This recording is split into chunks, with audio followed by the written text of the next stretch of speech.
Pendidikan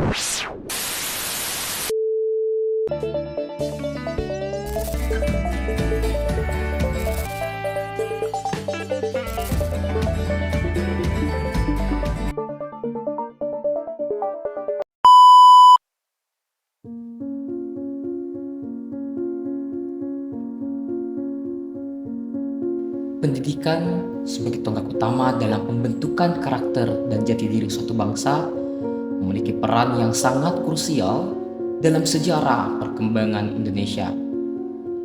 Dalam perjalanan sejarah yang panjang ini, pendidikan Indonesia telah mengalami transformasi yang mencerminkan suatu dinamika.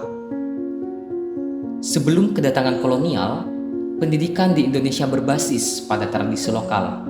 Masyarakat Nusantara memiliki sistem pendidikan informal yang mengajarkan pengetahuan dan nilai-nilai budaya melalui tradisi lisan dan pendidikan keluarga.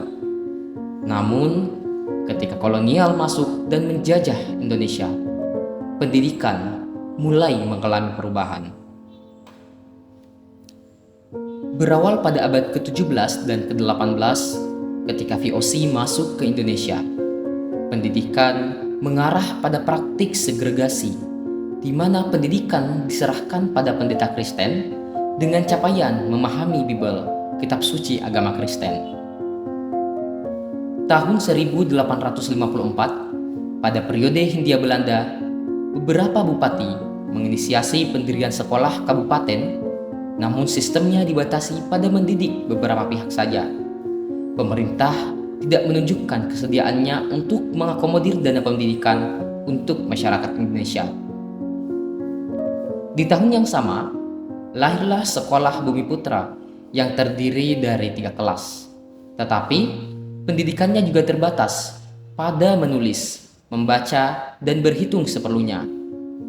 Ini hanya untuk mendidik pembantu, untuk membantu usaha dagang mereka. Di masa itu juga, pendidikan tidak memperhatikan budaya, melainkan hanya fokus pada intelektualitas, pengajaran, dan materialistis semata. Tahun 1920 menjadi periode penting dalam gerakan pendidikan nasional Indonesia. Banyak tokoh intelektual dan pendidik seperti Ki Hajar Dewantara yang berkontribusi dalam membangun konsep pendidikan nasional yang merdeka dan inklusif. Di tahun ini, lahirlah cita-cita baru untuk perubahan radikal dalam pendidikan dan pengajaran. Selanjutnya, pada tahun 1922, Ki Hajar Dewantara mendirikan Taman Siswa di Yogyakarta sebagai institusi pendidikan yang menekankan pendidikan untuk semua tanpa memandang status sosial atau ekonomi.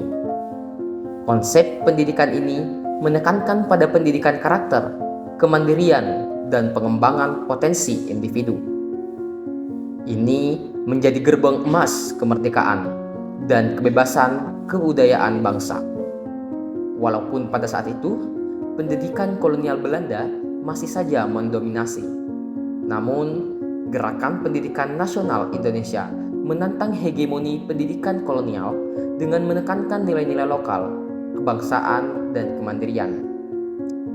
Dari sini, pendidikan menjadi salah satu fokus yang terus-menerus diinovasi agar dapat meningkatkan mutunya.